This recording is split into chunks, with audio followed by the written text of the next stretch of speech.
Am I good now? Because he's going to record it, so we're going to get started. Okay, so I would like to introduce our speaker tonight. She is a mother, a wife, an author, a dynamic speaker. She is came through storms to get here tonight. She has drove through it all and the traffic from Brentwood. Are you in Brentwood? Brentwood to here. So I mean, I believe they're doing construction on 65, so that really slows you down to nothing. So if we could all please welcome Gloria Giorno.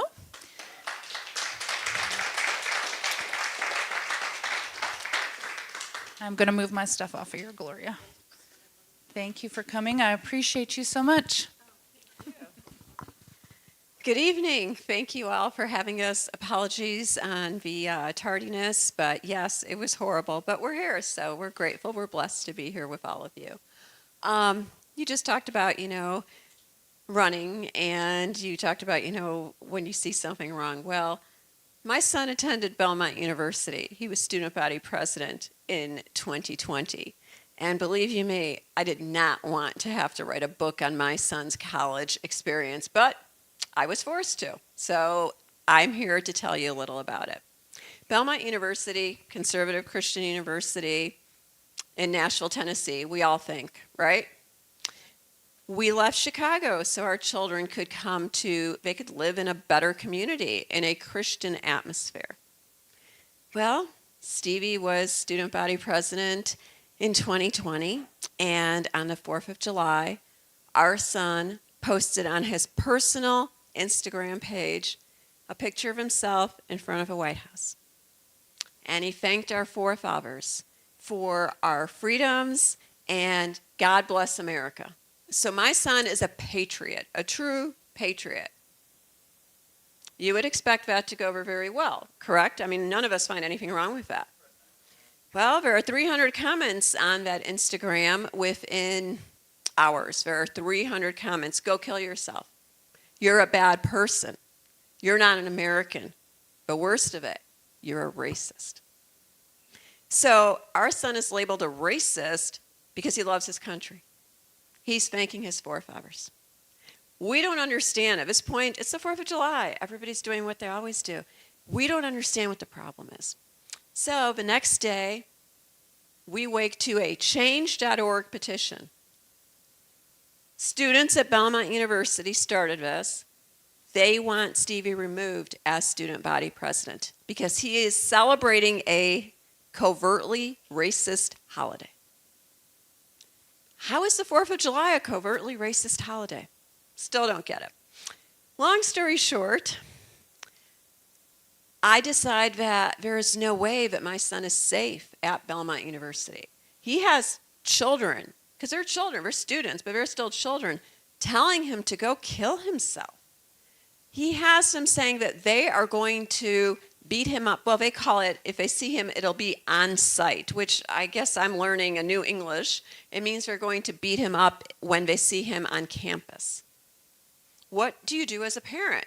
So my husband and I discussed this, and so we called Belmont President Bob Fisher. He's no longer a president, as you can imagine.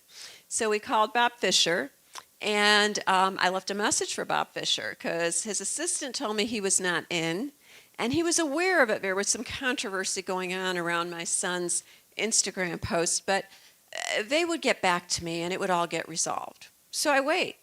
And I wait. Belmont's a very small school. I have no reason to think that he's not going to call me back. He never does. A week later, I get a call from an attorney. First words out of his mouth. Mrs. Giorno, are you suing Belmont University? So I said to him, what would I be suing Belmont for? I'm not looking for money. I'm looking to keep our son safe. And he said, okay, I can't help you with the safety issue, but somebody else will get back to you. Now it's August. No one's gotten back to us. No one. How is Stevie going to go to school? How is he going to be safe? So in the meantime, he's got COVID. I had surgery, so we're socially distanced. He's in a different place than I am, different location. And I called for a meeting with campus security. That's the extreme I had to go to. So we had a Zoom call with them, I offered to bring in a private security detail for Stevie who would walk around with him from class to class. Because there was no way our son was not going to attend in-person school, and COVID was only going to be a few weeks, but there was no way that our son was going to be silenced and be forced to stay home and do his classes on Zoom. COVID is real, it is a real illness, but it is not going to deter our son from going to school. Yes, some people will get it, some people will not. But we were not going to mask, we were not going to stop from doing our regular everyday activities. You can't do that. You can't have a security person with your son. You can't do that. It's against school rules. Well, so is bullying, and we've given you all the information on what these kids are doing to my son, and you're doing absolutely nothing. The handbook is clear that those children, and they use their real names. Most of them use their real names. They don't even know to use a fake name. They're keyboard warriors. They're using their real name. The school did nothing to them, absolutely nothing, because Stevie followed the handbook. He turned everything in. So one gentleman on the call, a veteran, a Marine, he said, I will escort him, but you need to have him delivered, and those are the words he used, you need to have him delivered to Belmont's security office, and he can't put his car anywhere on campus. Okay, we live in Brentwood. It's what, 20, 25 minutes away? So, okay, Stevie is still not going to be deterred. You know they're putting every obstacle out there for him because they don't want him to attend. So finally, Stevie finds a place to put his car 3 blocks away, and then a friend picks him up and drives him and delivers him to campus security, where this former Marine does escort Stevie from class to class. In what world is it okay for a conservative to have to be escorted, but the left is out there protesting with BLM every single day? Belmont did nothing. But my son, who's a patriot, has to pay a price. What are we living in? When I was 6 years old, I had the experience of living in a communist country. I lived in communist Yugoslavia. I went to school in Zagreb at a U.S. Embassy school. I was 6 years old. My mother got a Fulbright scholarship from the University of Chicago. So we were able to go back. My parents did come here from communist Yugoslavia. But for that 1 year, my mother was writing on Russian literature and Slavic languages. She spoke 9. She was a professor. So I was 6 years old, and we decided to go back for a year so my mother could get her PhD. So I ended up going to school at a U.S. Embassy school in Zagreb. Every day on my walk to school, I had my backpack. I had $1,000 US. This is 1972. Yes, I'm aging myself, but it's okay. In 1972, $1,000 was a lot of money. I knew at the age of 6 how to get out of Yugoslavia, get to the border of Italy and Yugoslavia, where one of my aunts would meet me. I have a lot of family overseas. And I was 6 years old. We have 16-year-olds in this country, all over the world. They can't tell you if they're a boy or a girl, much less get out of a country. So I don't know how we have fallen so far so quickly. However, we get back to Stevie's story.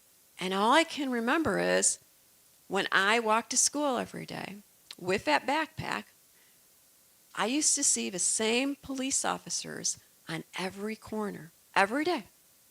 I knew that they weren't there to protect me. They weren't there in case of a car accident. They were clearly there to protect the communist regime and Josip Broz Tito, who was the dictator at the time. Is that the same thing that's going on at Belmont? Are they there to protect the left? It's a Christian conservative university. So the parallels are overwhelming. So then we get back to Stevie. His fraternity wants him to post that black box and endorse BLM. We're Christians. We will never stand with an organization as BLM, ever. We're also, unfortunately, we're also Gold Star family members. Our cousin was a Chicago police officer killed in the line of duty.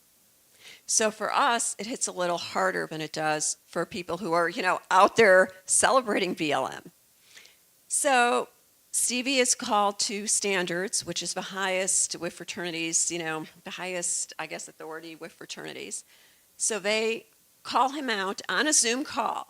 Now imagine, fortunately, we do live in the great state of Tennessee, and I am across from Stevie as he's on this Zoom call. But imagine being the mother sitting across from her son, and these fraternity brothers lay into Stevie. It was supposed to be a very civil conversation. One young man decided that Stevie should be, punished for not putting the black box up. It's like that black box is going to do anything. And so they attack my son. I'm sitting across from him. I can't do anything, but I see the look on my son's face. It's disgust. And what they said to him basically was, if you do not post that box and if you do not endorse BLM, which Belmont University did completely endorse BLM, completely, as well as his fraternity. And when Stevie brought that up during the meeting, how could you allow this to be posted? We're a non-political fraternity. We don't really know how it got up there. Nobody knew. Who's in charge of us at this point? I mean, who's in charge? Who decided at Belmont University that BLM? I mean, I assume that most of us are Christians here. Would you endorse BLM? So who decided this? It was like the right hand didn't know what the left hand was doing, but nobody cared because nobody knew, because COVID just released this animal on all of us. So Stevie was told point blank, if you do not endorse BLM, if you do not post that black square, we will destroy your future in politics. Really? Come and get him. There is no way that any threat is going to deter my son from doing what he has been called by God to do. So Stevie said, okay. He got off a Zoom call. He was shocked. He got a call from one of the fraternity members afterwards who was apologetic. We didn't know we endorsed BLM. What are you doing on standards if you don't know what you're doing? So Stevie said, you know what? I'm going to leave.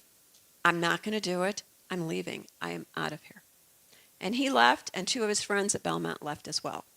And I commend him for leaving because, we cannot give in.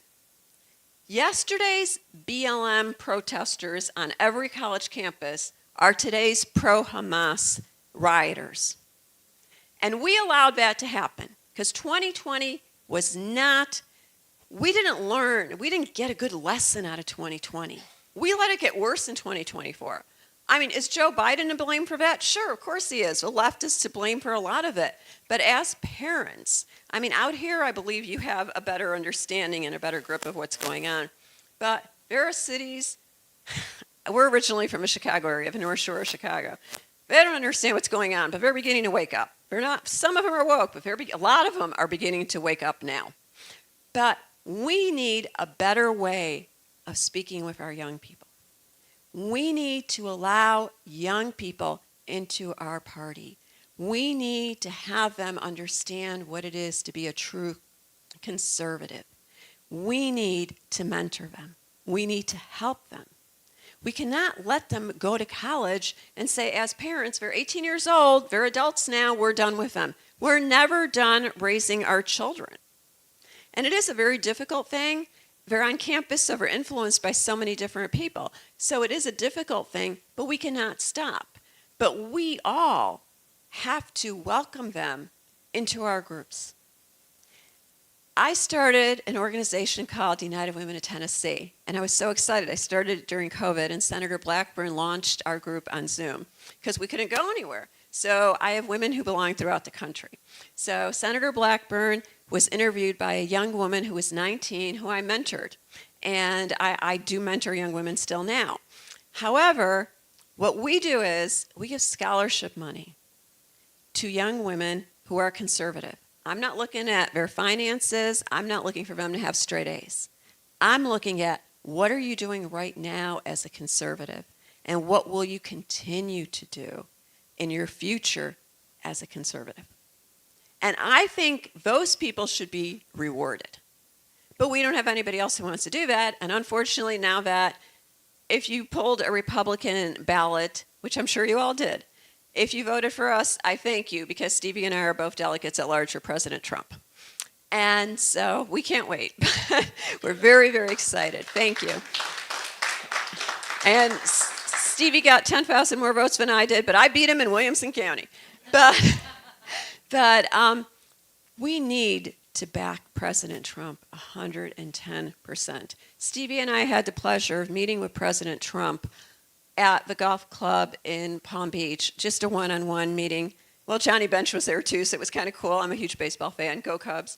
But Stevie and I had the pleasure of sitting down with the president. And I will tell you, he's an amazing human being. He is a man sent to us by God. He is a true Christian conservative. And I know there are a lot of people, don't like what comes out of his mouth. I'm not thrilled with everything he's tweeted either. But at the end of the day, we need someone who's going to be strong, who's going to influence all of us and our young people, and somebody who is going to give us our country back. Because as someone who lived in a communist country, we're living in it right now. A lot of people don't see it, but we're living in it right now, and we need it to stop. We cannot have 4 more years of a craziness that we have going on now. So I urge you all, get out there. I mean, I think your community, I've never been out this way, but I must say it's absolutely beautiful. But I think you're pretty safe out here. But I can tell you, Nashville, Knoxville, Memphis, Chattanooga, they are just as woke as Chicago. We need to change that. But we have like 800 people a day or something moving here. What are we going to do with all these people? I mean, you're fortunate. They're not out here, but they're in Williamson County. Are they? See, that's so difficult to hear. But we need to fight like hell for our freedom right now. And I can tell you, living in that communist country is not somewhere you want to be. It's not somewhere I ever want to be again. It was an excellent experience. And you may be wondering, my parents were reprimanded. Why did you want to go there and you took Gloria there? Best experience ever, because I appreciate freedom more than I think most people do. And that's how we raised our children. So I'm very proud that Stevie stood up to the radical left. I mean, I'm very proud that when a dean from Belmont called me and told me that I needed to come in to her office because obviously I did not attend university and I was not schooled properly. I am a 57-year-old woman. This happened in 2020, so 4 years ago. I'm like, excuse me? And she said, I need you and your son to come in. And I said, with all due respect, I went to a top 100 university, nationally ranked. Belmont is not. And if my son doesn't know history, shame on you. But do not be rewriting the history that you are going to be teaching your students. And then I said to her, now I am terminating this call. I have nothing to say to people like that. And that's what I fear. What's going on in our college campuses today, we need to find a way to have people like you get out there and give hope to these students and teach them that they can do better. I mean, gay students who are pro-Hamas do not understand that they would be killed in a second. They do not understand that. So somewhere along the line, all our schools, maybe even in Tennessee, kind of woke up to, we're going to rewrite history. We can never rewrite history. So we need to keep those books. We need to keep those history books. We need to get rid of the porn, but we need to keep those history books. But please, I urge you, United Women Foundation right now is under scrutiny with the IRS because, yes, I'm a political speaker now. I met with President Trump. I got elected as a delegate at large, and I have a conservative nonprofit. So you can imagine the IRS hates me. So I'm going through a lot with them right now, and even if they successfully shut us down, which is their goal, I'm still going to do that scholarship under Gloria Giorno group because I don't care, and I'm still going to mentor my young women. Women, if you have daughters, they are targeted much more so than young men. Our son was not happy. He was more disappointed in his fraternity than anything else. But as President Trump told us, he said to me, this is right before I wrote the book, but I didn't know if I was going to publish it. No parent wants to put their son in the line of fire every single day of his life.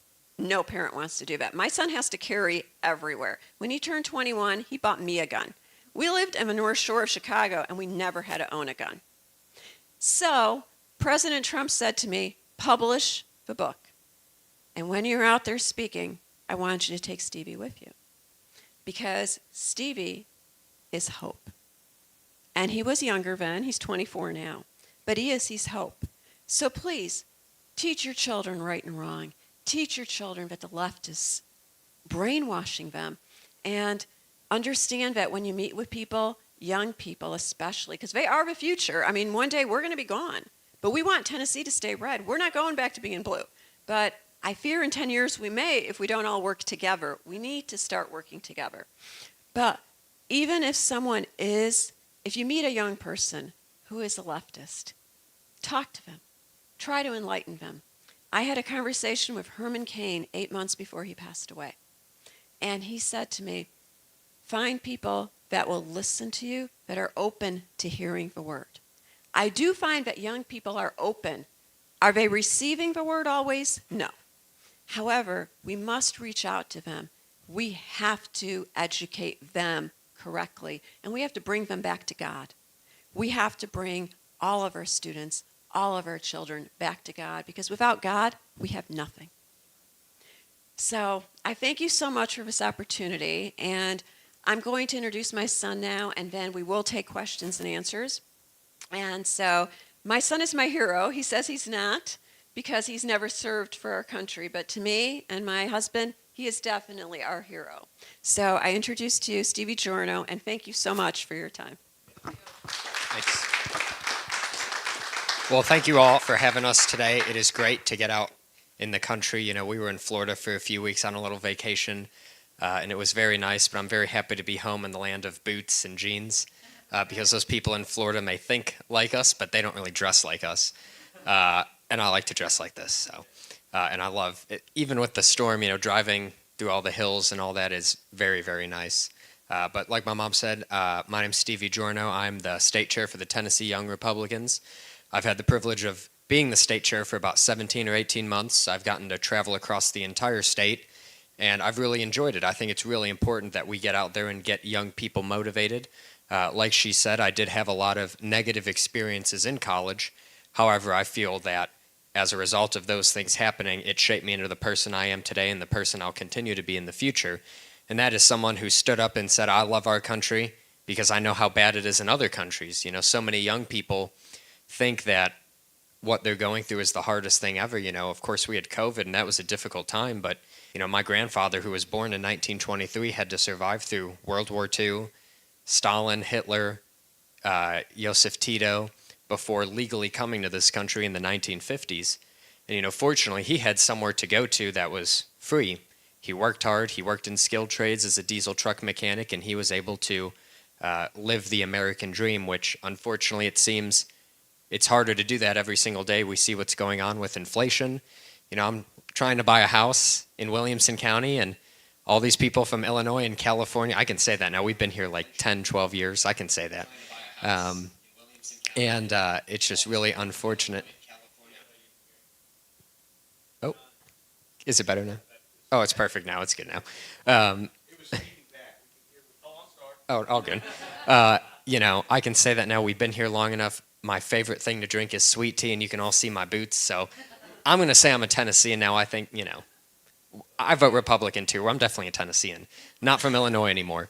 But it's so important that we have young people getting involved, and especially people we don't think are like-minded or people that, you know, maybe think a little bit differently than us. You know, I attended Battleground Academy in Franklin. I graduated in 2018, and a lot of people didn't agree with me politically. But as the years have gone by, they've understood more and more why I felt how I felt. We've been able to talk, and I've been able to change their perspective on a few things.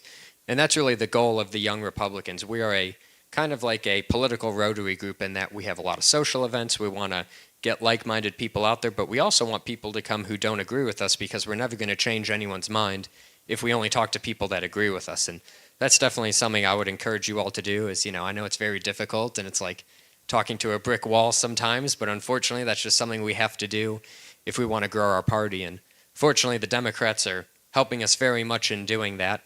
You know, we see what's going on with the pro-Hamas rallies going on through colleges, but we're also seeing what some other fraternities, my fraternity would definitely never do this, but they're standing up for the flag. I think it was at UNC that all those fraternity brothers wouldn't let the flag touch the ground and defended it.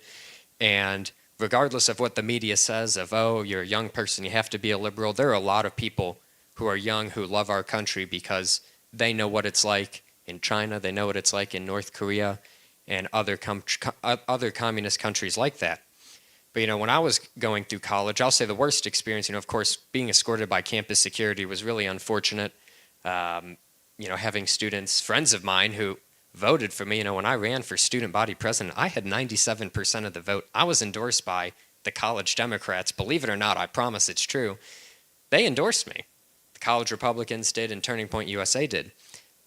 And they all knew I was a conservative Republican. I never hid the fact, but, you know, until 2020, it really didn't matter. You could be friends with people on the other side. But of course, as you got into the summer and I said I love our country, you know, we have done a lot of awful things in our history. No doubt about it. No country has been perfect. There's never been another country like America that has gone out of its way to advance all people, that has saved the world in 2 world wars, that stood for freedom and capitalism in the Cold War. You know, no other country's done that. So people can complain all they want about our country, but I don't see them moving to Canada like they all said they would. I don't see them moving to these other countries that they say are so great with socialized medicine where you have to wait months to get health care. And that's because I think they know, they may not say it, but they know our country's truly the greatest country, and that's why they won't leave.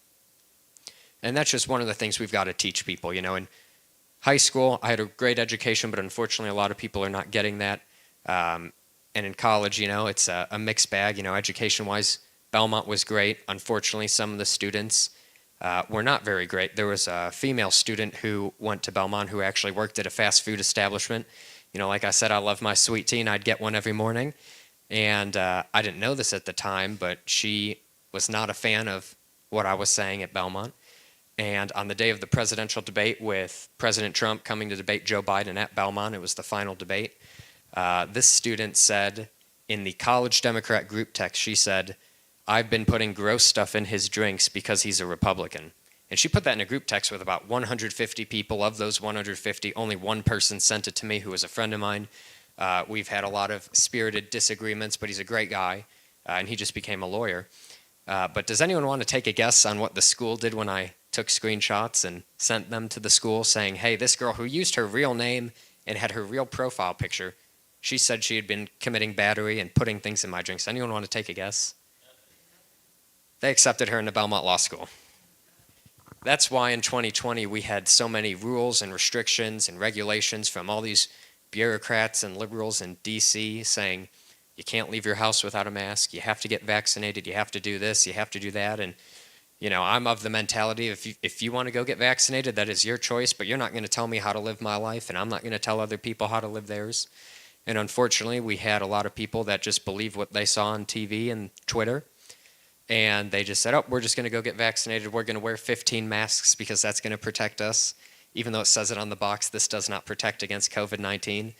And, you know, it was just a really bad time in our country. But I think it's a great learning experience for us as we get into another presidential election. You know, I know people always say, oh, this is the most important. You know, I've heard it since 2016, since I've paid attention to politics. Oh, it's the most important. It's the most important. But I truly fear for our country. I fear for it today. But I believe that if Joe Biden wins again, well, if he wins, you know, I'm sure they'll find a lot of ballots at 2 a.m. in Georgia. But we may not have a country by the time I get to my parents' age, because I think the damage he'll do with the people he's appointing and the Supreme Court judges who can't tell you if they're the difference between a boy and a girl, I think it's very frightening. But I think it's going to motivate a lot of young people who just want to have a normal life, you know, get married, have kids, have a car, have a good job where they're not getting taxed 50%. You know, I think it's going to motivate a lot of people.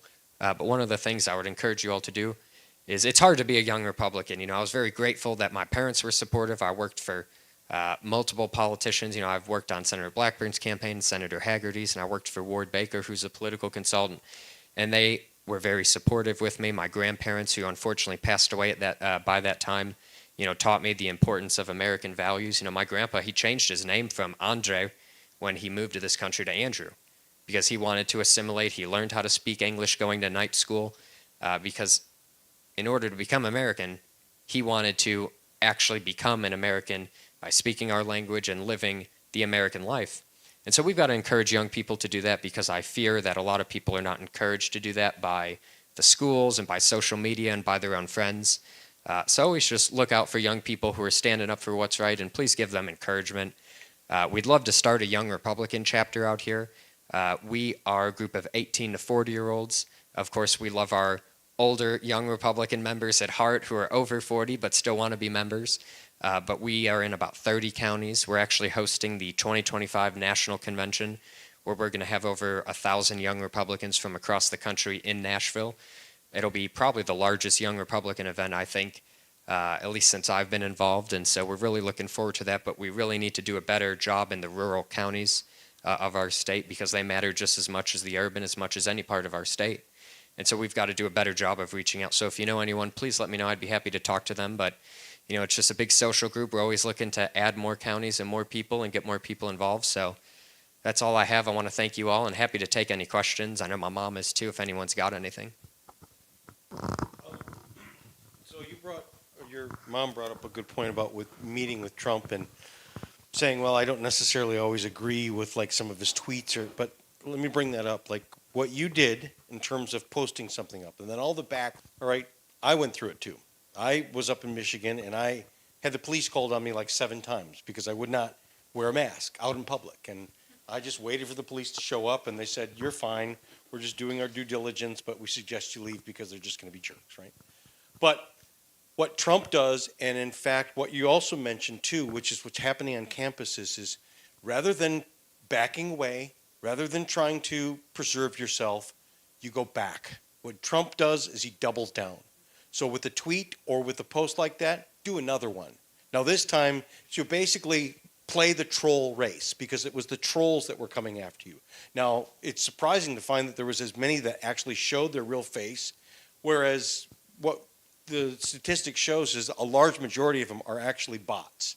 They're not real people, but it's the other real people that get pulled into that, and then that person too that spit in your or whatever they did, that's all on them, but that's because they're triggered by that.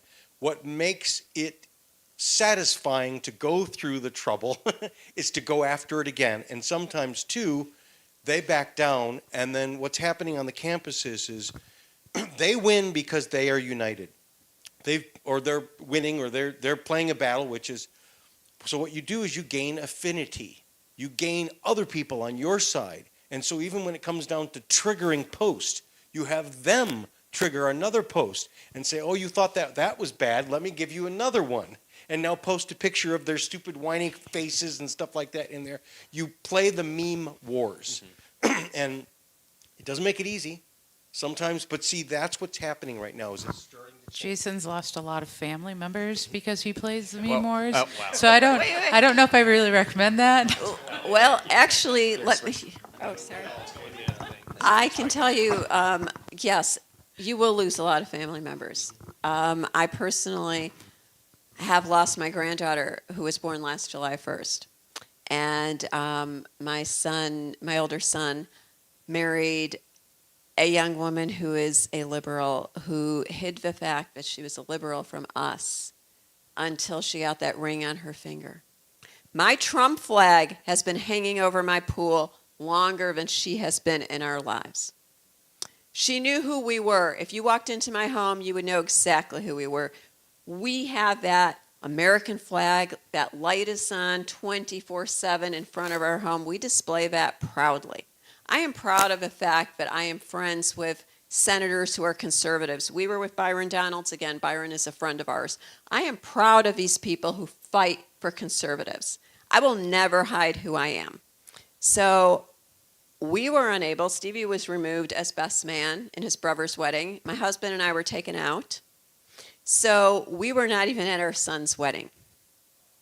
And now we have this was 4 years ago. Now we have a granddaughter. We've seen her 8 times. The last time we saw her was when we were getting our picture taken at Opry Hotel over Thanksgiving. And my husband did have a 14-foot fall on Saturday morning. I own a small contractor company. And my son was texted that his stepdad did have a horrible accident. My husband's all beat up. He's got broken ribs. He can't move. And Our son has done nothing. So you will lose family members, you will, but at the end of the day, this is the path that God has put us on. And it is more important for us to get the message across that he has put in us. So I feel strong. Do I miss my son and my granddaughter? Yes, tremendously. I guess I even miss my, daughter-in-law in a way. However, I do feel that it will not deter me. It did not stop me. And I know my son did not vote for us. I mean, we looked. He didn't even vote for us. He didn't vote, period. And he always has. Our son never went away for school, much like Stevie. He lived at home for college. Our son went even through grad school. He went to Belmont Grad School. And before that, he went to Columbia and Chicago, and he lived at home. So he lived at home till he was 28 years old. What could possibly have changed that? He was my easiest one to raise, honestly. No offense, Stevie. He was just, very simple, very easy. Stevie was the entertaining one. I mean, he was the one who was more active in politics and whatnot. Andrew was very simple, very easy, fun. I mean, we're a baseball fan. He and I are huge baseball fans. But it's interesting that it depends who their friends are. And it depends who they end up marrying. It's very difficult for young conservatives, and I think Harsh would agree with us. It's hard to meet young women who are conservative, who understand what it is that you are doing. It's hard for Steve. It's hard, and you don't know what their motivation is. I swear to you, when I met my son's girlfriend, because we were in Florida at the time, and he said, "Can you come up and meet her and tell me what you think?" When we met her, she was perfect. She said the right things. She did the right things. She's cultured. She's been all over the world. Her father is a Grammy Award-winning artist, 2-time. Never did I think. They live here. She was born here. I never thought that she would be a liberal. She got that ring on her finger, vaccinated Democrats at the wedding. I'm not going to lie. I'm not a vaccinated Democrat. Don't ask me to lie. Then when the book was coming out, that was another whole saga.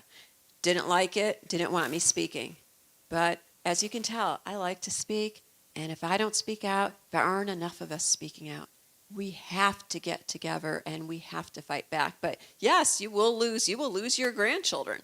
But if that is the price that I have to pay in order to talk about what I have been through and what has happened to my son, I'm willing to do it.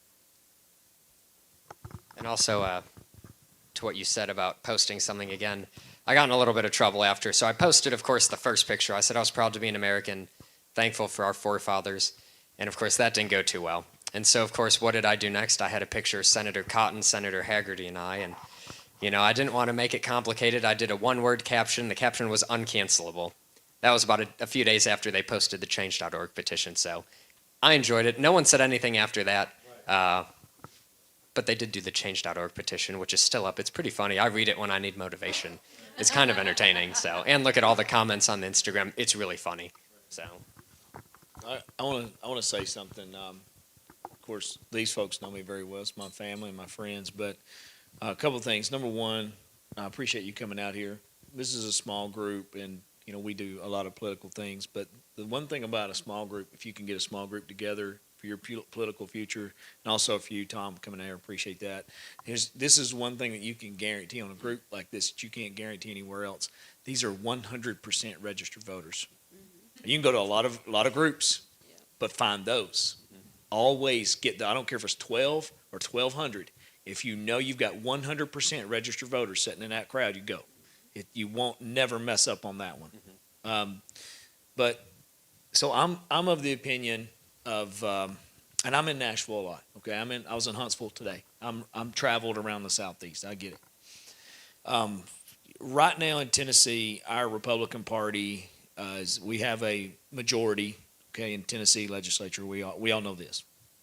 But we have a problem because they instituted laws on our political action committees, and it's hit our Republican parties of every county. If you're going to do anything political, you're a political action committee. It's insane what they put on us. This is wrong. It's very telling the direction that we're going. Now, if we were to take any type of organization and you want to do something with young Republicans, and so I'm going to speak to you for just a minute, and I'm talking to our group as well, and I want to pick your brain. So right now, if you were to go on to MSNBC, all right, you go onto their, I looked at this stuff because I just do homework on it. I can't help it. I'm just sick in the head like that. But you go on to MSNBC and you're going to see probably 20 anti-Trump pieces of articles on there. So it'll be opinions, analysis, it'll be news articles. It's going to be a mixture of that. Then you're going to find one or two that'll be pro Joe Biden. Then there'll be probably another 5 to 6 that will be anti-Republican Party. That's the way it's going to look almost every day. I check it about every 24 to 48 hours. Now, if they were anything other than a quote-unquote news outlet, they would be a political action committee. So if we're going to move forward with young Republicans, we are going to have to start conservative news outlets. And it cannot be a political action committee. There is a vacuum in the room, and you're talking to young people and you want to get them motivated. And I know you have probably friends that want to go into journalism. They want to do things. They're reporting the news. That's it. But don't call it political. It can be, today's news, whatever. USA Today, I don't care. You can make it whatever you want to make it. TennesseeToday.com, whatever. But don't make it political, but make a news outlet. We have a void here. We need young people that are fresh out of college, that are in their 20s. They don't get old people to be. If you see an old news anchor, it's because he started when he was 28 years old and he just got old sitting there. Young people are going to have to get involved with that, okay? Second thing, we also need to forget about we're wasting a lot of our time when we need to build conservative universities. There's a vacuum for that. There's actually money to be made in that industry. There's money to be made in these. You can go become multi-billionaires if you'll get involved in some of these things. But conservatives are looking for colleges that will put their kids in school. I know I can point my finger in the room, but with people that don't want to send their kids to school because they don't want what happened to you, and they didn't convert you, but that was the effort. A lot of people got converted because of what they did to you. Okay, so a lot of your classmates probably were more conservative but came out more liberal because they seen the effect that had on you, and you were made an example is what happened. Well, we need to create some of these things. We need two things. We need news outlets, and we also need higher learning education institutions to be started by conservative-minded individuals. So I just want to put that back out there, and I appreciate, Tom, you being here as well. But and my question for you is what do you want your future to be? What's your next 5 years in politics look like? Well, to your point with the news, I think you're absolutely right. I think I was on Meet the Press a few months ago. I don't mind going on, liberal shows or whatever. I think that's something we have to do. Like you were saying, all they write about is anti-Trump, but that's because people like us aren't writing pro-Trump on their sites. And that's something we've got to get a little bit better at because we've got to go to those people that don't agree with us and change their minds. I'd be all for a conservative university. I know we have I think liberty and all that, but, it's not enough, and it's only in one part of the country. We need some more all over, absolutely, yeah. Yeah, that's right. And so I don't know what the next 5 years are, where I started a business with some friends a couple months ago. I'm state chair until I'm running in December for re-election. We're just trying to get to the convention, and we'll see what happens after it's in August of 2025. But I'd like to make money, get married, have kids, go live life a little bit. But I don't know. I'd love to stay involved in politics. I think it's important. It's definitely not something I want to leave because I think it's important, and we need everyone to be involved. But that level, I don't know at the moment. I just know I'll be knocking doors Saturdays until the election. I'm going to go to Georgia for President Trump and do everything we can in northern Georgia. And then after November, we'll see. I'm going to take a vacation, go back to Florida, and escape the cold weather. But going to keep working hard and make sure that Senator Hagerty gets reelected as well in 26 and make sure that we have a supermajority still, because that's why so many people are moving here. It's because of our conservative laws, You know what you have right now in this, I'll speak to this. What you have right now where you are is, so you look at Tom over there and you look at me, you look at different ones, and they say, what do we regret? If Tom could talk to himself 15 years ago, he probably would have said, hey, you know what? One day you're going to run for Congress, you big dummy. Come on. And I'd be looking at myself going, hey, one day, you're going to want your kids to go to school somewhere, you big dummy. You're going to have to come on and do something. So I want to challenge you in something. Start looking at your destination. You have the potential. You got the look. and you have the charisma and you have the ability to speak to be governor of the state of Tennessee. Well, thank you. Why don't you do it? I mean, here's the thing. Okay? But I'm going to tell you what you have to have. So, when you're going to play the political thing, I'm 46 years old, and honestly, I'm only here because, just like Jason said, somebody drugged me out. They brought me to town, and I'm just a firebrand, and I'm gonna light everything on fire all the way to town, and they're gonna be like, I wish we'd just left this guy alone. I'm that guy. You could be the guy who you need to chart a course, and it has to be, you have to make your steps intentional. What you do, where you go, your angle. You need to get that thing in your mindset, and I believe you can, but don't sell yourself short. And the reason why I'm telling you could be governor is because, I mean, there are people who get governor and they're just not all that great. Okay, you got a lot of potential. Set it high. We need to be pushing forward, and I want to see people who are young like you with political aspirations, and they'll say, well, you want the guy that doesn't want it. Not every time. I really want somebody who grows up thinking, you know what? God called me to do this, and I'm going to go do it. And there's a lot of things that probably happen bad in your life, and in the moment you're like, man, this is terrible. God, where are you on that one? But then God lets that thing happen because everything has to be activated inside of us. This is a piece of plastic, Stevie. It's a piece of plastic with a little bit of glass on it. It's absolutely, totally worthless unless you know what buttons to push.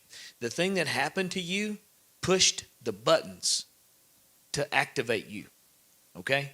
Otherwise, you've just been just another hunk of flesh walking around trying to find a girlfriend or something. I'm just being honest. So here's the deal. Once those things are activated, don't let someone else turn it off, okay? You carry it on, set your plan, and you're going to be just fine. So remember me when you're governor, all right? Thank you. I appreciate it. I just want to add something to what you said. I have a friend who's running for committeewoman in Collier County in Naples. And she actually was looking for a school. They live in Naples. She was looking for a school for her 8 children. Yeah. She couldn't find a school that was conservative enough for her down there. She did start her own school. Good. And it is in Naples, in North Naples, and her parents were instrumental in a school at Ave Maria as well. So, I mean, I do think that there are conservatives who, I mean, her children are grown now. She's a grandmother, so this is a long time ago. But there are people who are of your mind thought.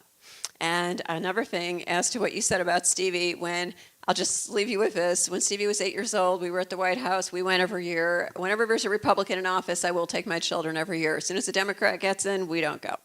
And so Stevie was 8 years old, and we were in the Capitol building on a guided tour. This is a true story. This is all true. This actually happened. And so he's looking around. I have pictures of him, and he's looking around before phones and all that, pictures. And he's looking around everywhere, and I'm watching my son, and he's just loving all this, taking it all in and listening. And he's 8 years old.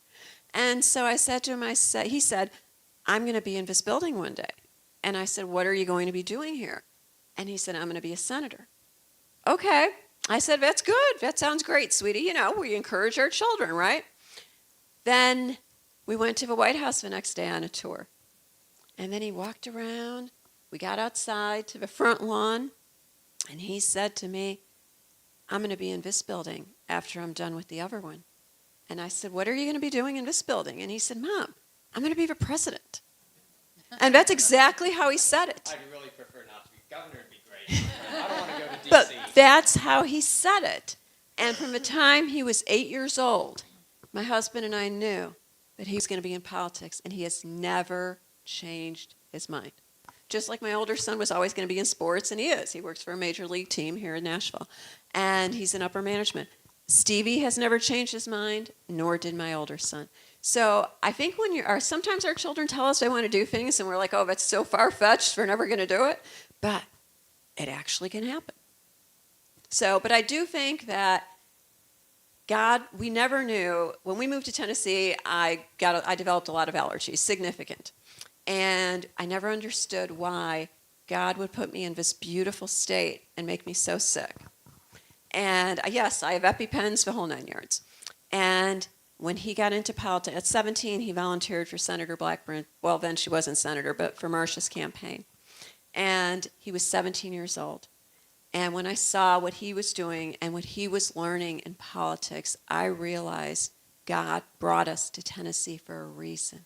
The reason was so that Stevie could do something to help the great state of Tennessee. And I thank you for what you said, because my hashtag has always been, my son will be on your ballot one day. My son's been on a ballot 4 times and won every single time. So yes, thank you so much for your words of encouragement, because my husband and I, we stand with Stevie. We believe in that as well. So Well, thank you. I won't just leave you with words of encouragement. I'll give you a path. So, in around everything as far as government goes, what's higher than government? Do you know the answer? If you don't, it's okay. There's only one thing on the earth that's over government. It's religion. Mm-hmm. It's not just God. Some people say God. We believe in the one true God. Some people believe in all kinds of gods, and some people, money is their God. But religion is going to supersede all government. There is no government on the face of this planet that does not follow under. There is no government that doesn't follow under religion. So I'm going to give you 2 pieces of information that you can take, and you can chart your course with this. Number 1, if religion's top, that's why government always clamors to tear down religion. It has to tear it down to supersede it. All right? So we know that religion's on top, and you want to climb. Here's the thing. It's not a bad thing to want to be in a position of leadership. The Bible is very clear that when the wicked rule, the people mourn, and then when the righteous rule, the people rejoice. It's very clear. That's no problem. So that's one scripture. The second scripture is going to be the Lord sets people up and he takes them down. Mm-hmm.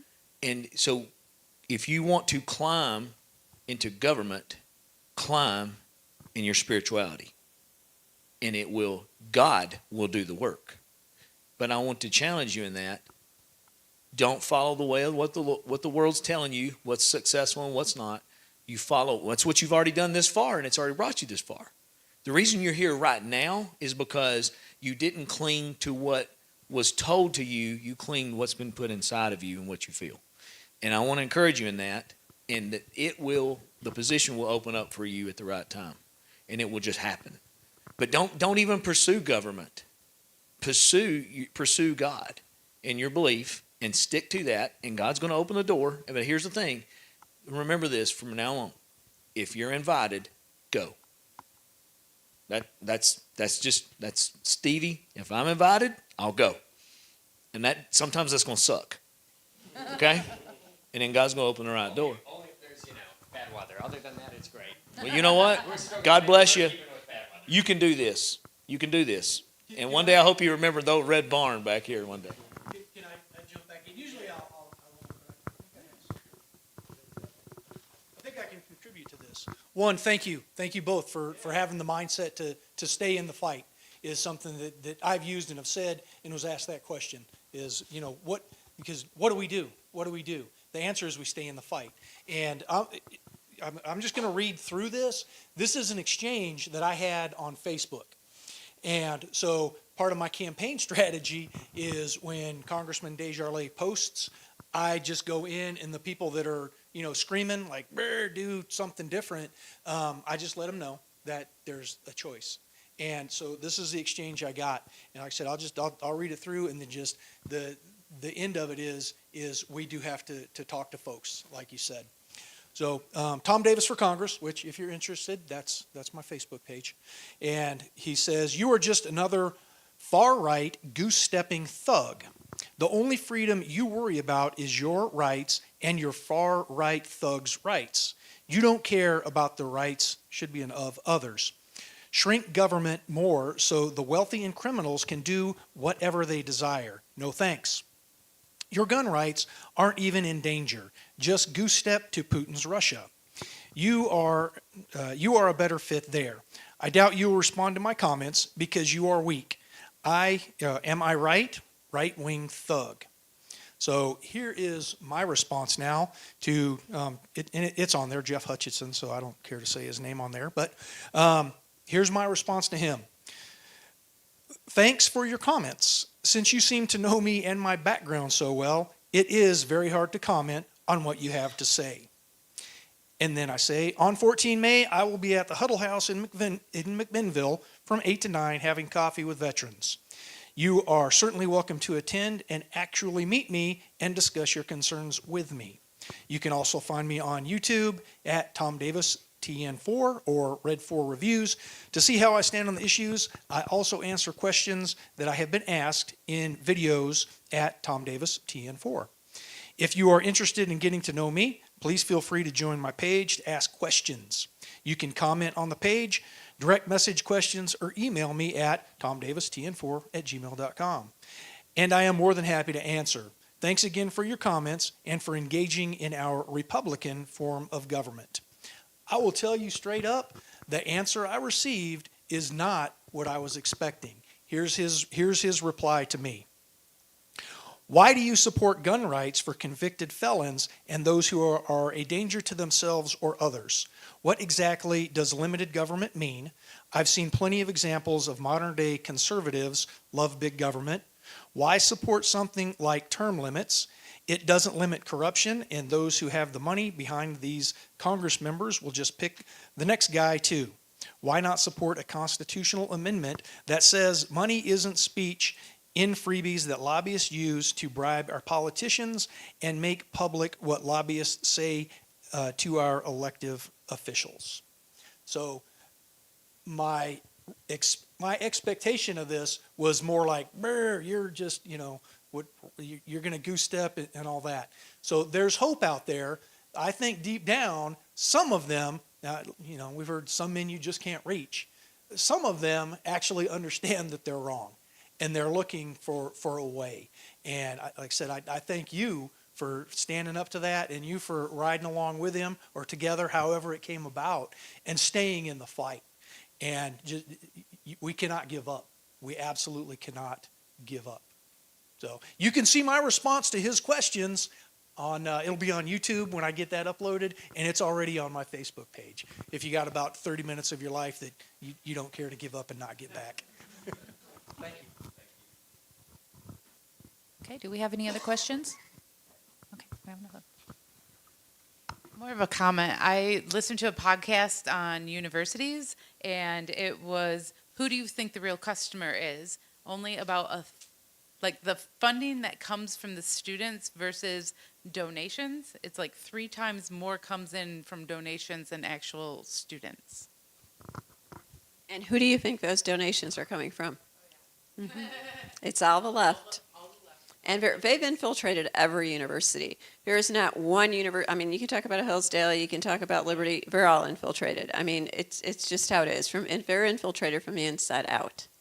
So we need to, you are correct, we need to start a university in Tennessee that is going to strictly be for conservatives. But we need to find people that are going to fund that. It's very costly. So I'm very fortunate to have his friend in Florida, and I will be seeing her again soon. And it will be a conversation I will carry along, and I'll let you know how it goes. I will. Okay. Well, thank you very much. We Thank you. appreciate you. Thank you. Thank you. We have, my book is back there for sale. All the proceeds go to United Women Foundation because United Women of Tennessee turned into United Women Foundation, a 501c3. So if you're interested in purchasing them, we're selling them for a special today of $30. So if you'd like to stop by, Anadot, anything, all your proceeds will go to helping young women who are in need of conservative scholarships. Thank you. Thank you very much. Okay, thank you. All right, so does anybody have any other business for our meeting? Okay, well then we're going to ask Brandon to come up and pray for us as we depart tonight. Thank you. Can we bow our heads? Heavenly Father, we just thank you right now for this opportunity that we have. We thank you, Lord, for this country, our freedoms. Lord, I pray that you will protect those that are out there guarding our freedoms wherever they are on this planet. Lord, at home and abroad. I pray, Lord, that you will help the young ones, as we talked about tonight, the teenagers and the young adults, Lord, that are trying to make a stand to forward this country. Lord, I pray that the United States will be that servant working in the field when you return. Lord, that we are out doing our Father's business. I pray, Lord, over Mr. Davis and his campaign. Lord, that you will guide him and lead him. I pray over Stevie. I pray over his mother. I pray, God, that you will just keep your hand of protection over them. Pray for his father right now that's been injured in this accident. Lord, that you will make his healing speedily and quickly, Lord. And I pray, Lord, for our state, the state of Tennessee, that you will guide and lead our leaders and the citizens as well. I pray, God, that you will continue to use this family, use this group and this community. May you go with us and bring us back again together in one in unity as soon as possible. In Jesus' name, amen. Okay, we are adjourned.